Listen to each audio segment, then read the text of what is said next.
Boa noite, irmão, irmã. Deus te abençoe, Deus te guarde nesse domingo. Nós vamos abrir as nossas Bíblias no Evangelho de João, capítulo 17. Nós vamos ler os versículos 20 e 21. Evangelho de João, capítulo 17, versículo 20 e versículo 21, nos dizem assim: Não rogo somente por estes, mas também por aqueles que vierem a crer em mim por intermédio da sua palavra, a fim de que todos sejam um, como és tu, ó Pai, em mim e eu em ti. Também sejam eles em nós, para que o mundo creia que tu me enviastes. Amém. Vamos falar com Deus. Senhor, te agradecemos pelas nossas vidas. Abençoe a tua palavra, Pai. Abençoe, ó Pai, nossos corações, nossa mente. Que possamos ser guardados, abençoados e que esta palavra venha edificar o nosso coração. Em nome de Jesus. Amém.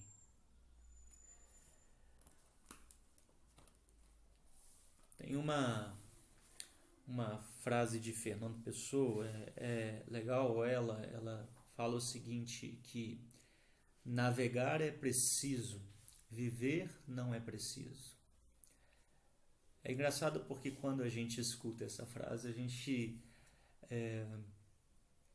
pensa logo em tirar várias interpretações dela, né? Mas quando Fernando Pessoa fala navegar é preciso e viver não é preciso, ele não está usando da palavra preciso como uma forma de necessidade ou como uma forma de ser efetivamente útil aquilo. Mas ele está dizendo na forma de precisão. Quando nós navegamos, nós precisamos de uma bússola, nós precisamos de uma direção, nós precisamos de ter precisão na caminhada da jornada que vamos seguir no mar. Mas quando vivemos, é impossível você estabelecer qualquer tipo de precisão, porque a nossa vida ela muda todos os dias. A cada dia que passa, você vai experienciando outras formas, outras relações que não lhe permitem afirmar com extrema certeza ou precisão de como você vai viver no dia seguinte. Navegar é preciso, viver não é preciso. Não é possível estabelecer essa precisão. É interessante porque isso tem muito a ver com o que temos vivido hoje. Se a gente tivesse pensado no domingo de Natal ou no dia de ano sobre a nossa condição de vida hoje, muito raramente alguém teria aproximado a forma como nós estamos vivendo agora. Cada um nas suas casas, isolados, talvez ele se aproximando de alguém da sua família, mas com cuidado, com zelo, algumas pessoas trabalhando porque possuem um trabalho de caráter essencial,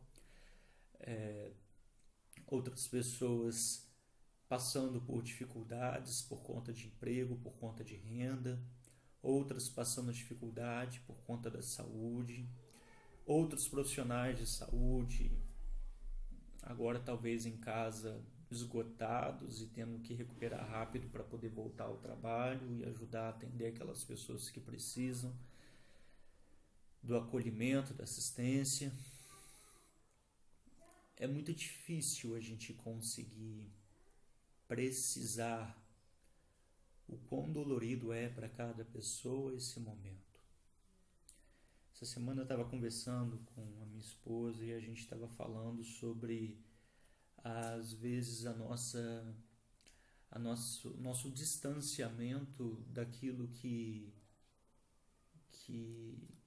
pode refletir a dor do próximo, né?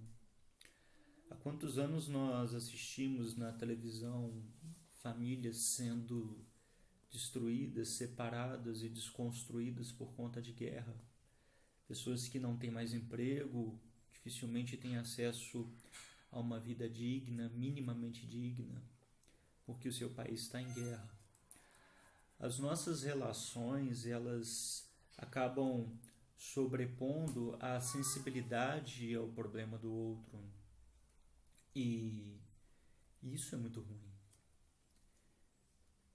É tão ruim que hoje, quando nós experimentamos um pouco da dor, do distanciamento social, dos problemas que passam pelo emprego, pela renda, pela saúde, das nossas crianças que não conseguem mais ver seus coleguinhas, que não conseguem interagir nem brincar.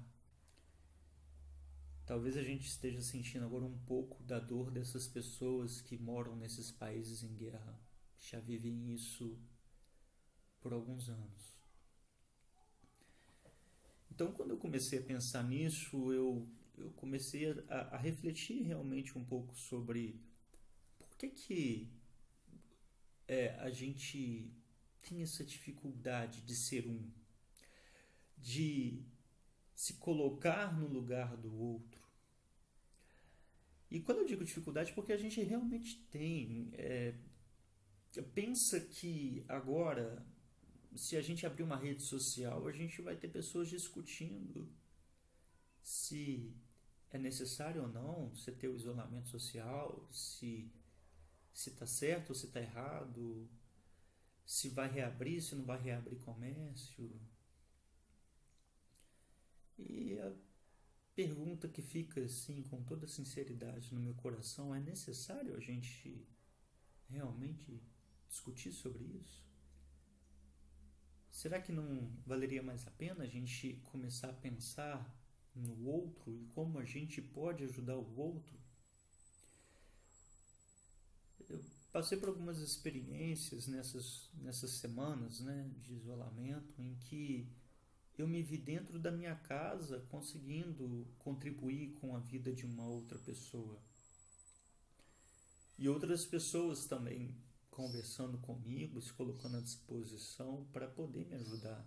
Então, será que a gente não consegue fazer isso? Será que a gente não consegue entender que muito mais do que qualquer outra coisa que esse mundo pode oferecer para nós, será que nós podemos trabalhar e viver em unidade? Porque essa foi a oração de Cristo. Cristo, ele não estava só orando pelos discípulos, mas ele também estava orando por mim e por você.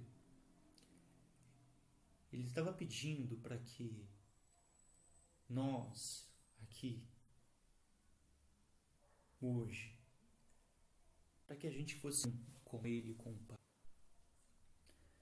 O que a gente tem visto são líderes religiosos entrando numa frente como se estivesse numa batalha, lutando e guerreando e brigando com as outras pessoas. É isso realmente que Cristo quer?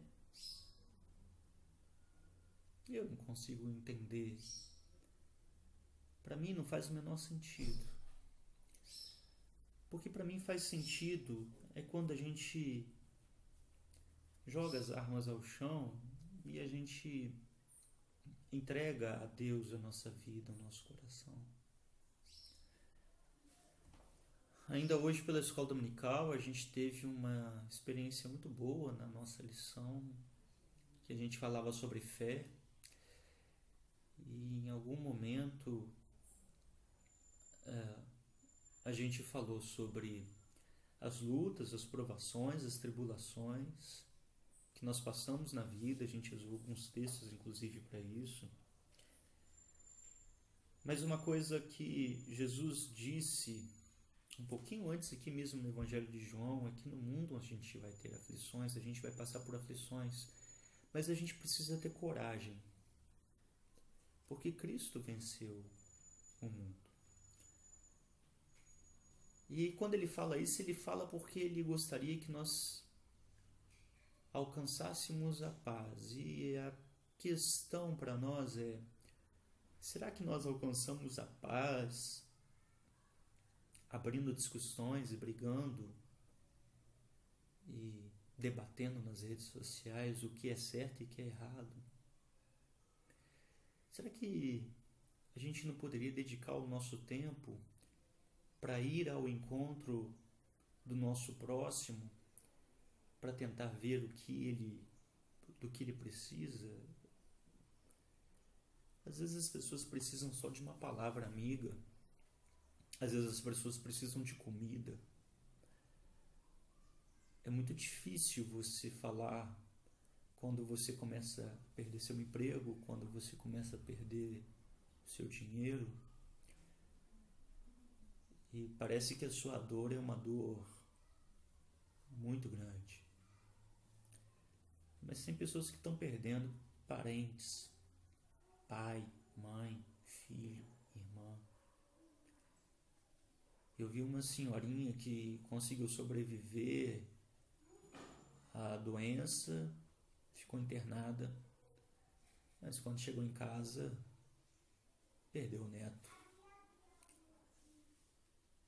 Então, eu acho que se a gente perguntasse a Cristo, o que é mais importante? A vida ou todas as outras coisas? No meu coração, Cristo responderia para mim: a vida.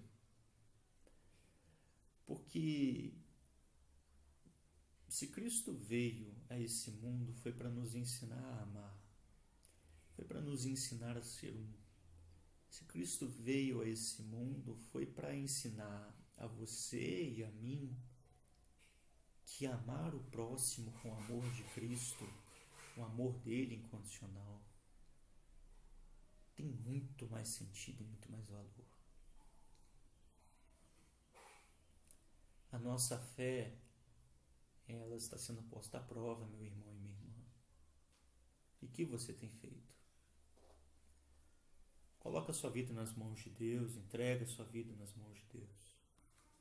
Eu tenho certeza de que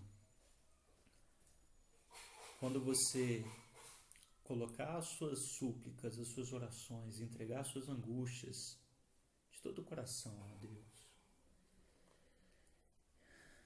e agradecer a Deus pelo dia de hoje e por mais um dia de vida, você vai encontrar a paz.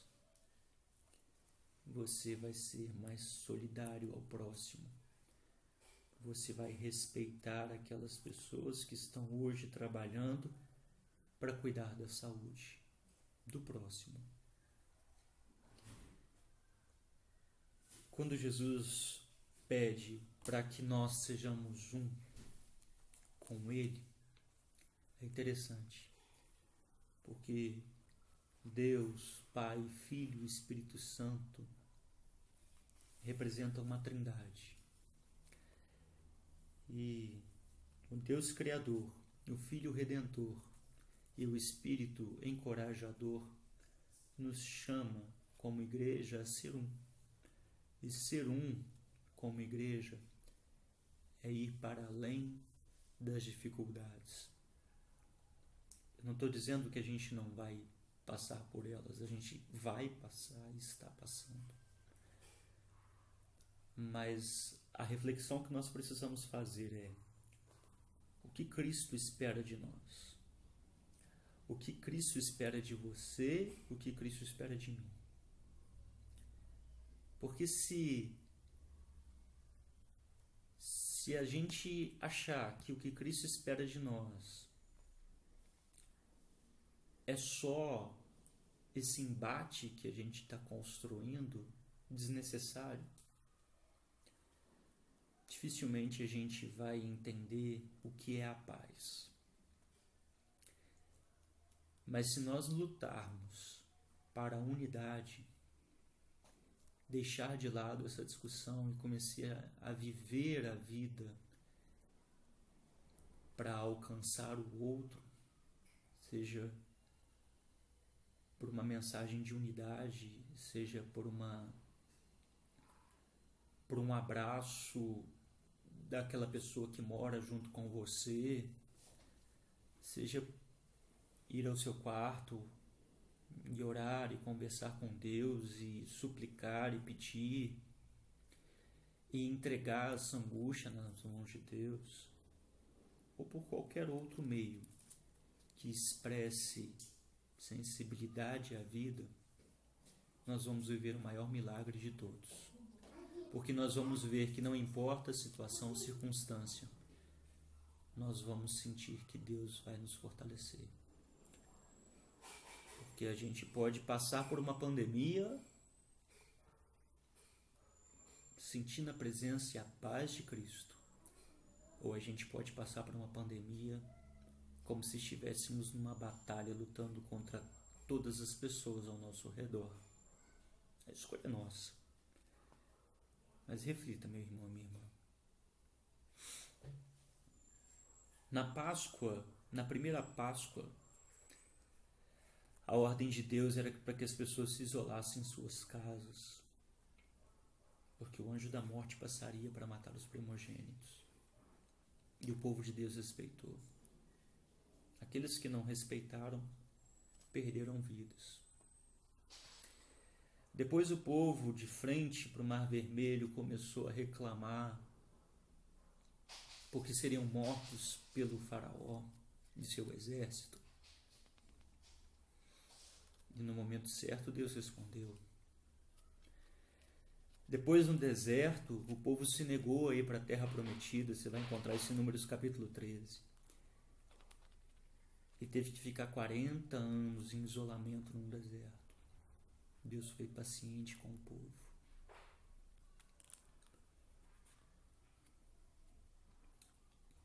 E agora nós estamos aqui. Estamos diante de Cristo, pedindo a unidade antes de ir para a cruz, para mudar o sentido da Páscoa. Somos um, precisamos ser. Precisamos ser um em Cristo Jesus. Que Deus possa te abençoar. Guarde essa palavra no coração. O maior milagre que você pode viver hoje, meu irmão e minha irmã, não é um enfrentamento de uma doença, porque a nossa vida vai muito além disso. O maior milagre que a gente pode viver hoje, meu irmão e minha irmã, é viver em amor e unidade com Cristo e com o nosso próximo. Você quer um milagre? Comece a experimentar esse. E vocês vão sentir uma paz diferente no coração. Que Deus possa te abençoar em nome de Jesus. Vamos ter uma palavra de oração. Senhor, te agradecemos pelas nossas vidas. Te agradecemos por tudo que o Senhor tem feito por nós. Nos anime, Senhor. Transforma, Pai, o nosso coração. Que Teu Espírito Santo, Pai, possa nos incomodar para que todo o espírito de discórdia, todo o espírito de discussão caia por terra. E que todo o espírito de unidade em Cristo Jesus esteja conosco. Que Teu Espírito Santo, ó Pai, possa nos tocar. Alcance, ó Pai, aquelas pessoas que estão agora aflitas num hospital ou nas suas casas. Aquelas pessoas que estão perdendo seus empregos. Aquelas pessoas que estão passando por dificuldades, que estão com dificuldade de conseguir a ajuda, ó Pai, que o governo tem dado. Tem misericórdia de todos nós, ó Pai. Nos ajude, ó Pai, a temer o Teu nome e alcançar a sabedoria para viver nesses dias, ó Pai. Nós cremos na Tua palavra. Cremos que o Senhor nos conduz como pastor que nada vai nos faltar. A nossa necessidade será suprida no tempo e na hora certa. Mas também, ó Pai, nos abençoe para que nós possamos, Senhor Jesus, em Teu nome alcançar as outras pessoas que carecem, que estão precisando. Nos abençoe e nos guarde. É o que te pedimos. Amém. Deus possa te abençoar, meu irmão e minha irmã, em nome de Jesus.